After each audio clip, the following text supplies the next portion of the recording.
Dobrý deň, volám sa Erika Letrichová. Teraz vám poviem niečo o tom, ako sa my na gymnáziu Viliama Pauliniho Tóta v Martine snažíme motivovať študentov, špeciálne dievčatá, ku štúdiu a práci v IT. Uvedomujeme si ich nedostatok a preto im chceme ukázať, že sú veľmi potrebné. Všetko sa začalo zhruba pred 4 rokmi prvou stavebnicou Lego Mindstorm. Pre prácu nám pridelili prázdnu miestnosť. Vďaka projektu Komprax sa nám podarilo získať peniaze a tak vytvoriť kreatívny priestor. Momentálne je LEGOLab našou najobľúbenejšou učebňou. V LEGOLabe sa pripravujeme na rôzne robotické súťaže, pretože práve tie sú obrovskou motiváciou na sebe pracovať. Jednou zo súťaží je First LEGO League. Zúčastňujeme sa jej už 4 roky a za každým sa nám podarilo prebojovať sa do stredoeurópskeho semifinále. Súťaž je zložená z programovania robota a výskumného projektu. V každom tíme mali dievčatá nezastupiteľnú funkciu. Zaoberali sme sa najmä projektovou časťou či zháňaním financií a sponzorov.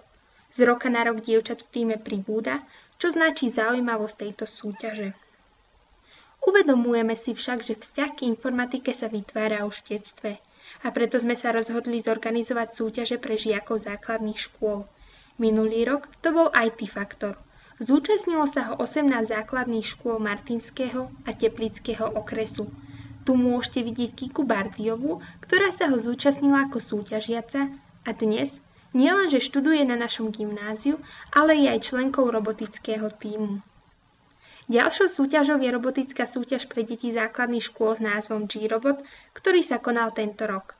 Zúčastnilo sa ho 45 tímov z rôznych kútov Slovenska, pričom víťazným tímom sa stali dievčatá z Košíc. Ďalej, už 3. rok veľmi úspešne organizujeme konferenciu PopInfo, ktorá je dobre známa medzi slovenskými informatickými vysokými školami a IT firmami. Konferencia prebieha formou workshopov, ktoré si môžu študenti ľubovoľne navoliť a niečo nové sa na nich naučiť.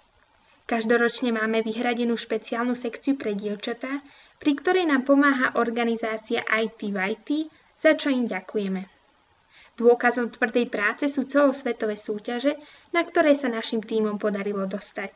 Minulý rok to bolo celosvetové finále Robocupu, ktoré sa konalo v Číne, a tento rok zas celosvetové finále Roborejvu v USA, kde sme získali krásne 8. miesto. Môžeme vidieť, že v každom našom tíme mali svoje zastúpenie aj dievčatá. A to znamená, že bez nás to jednoducho v informatike nejde.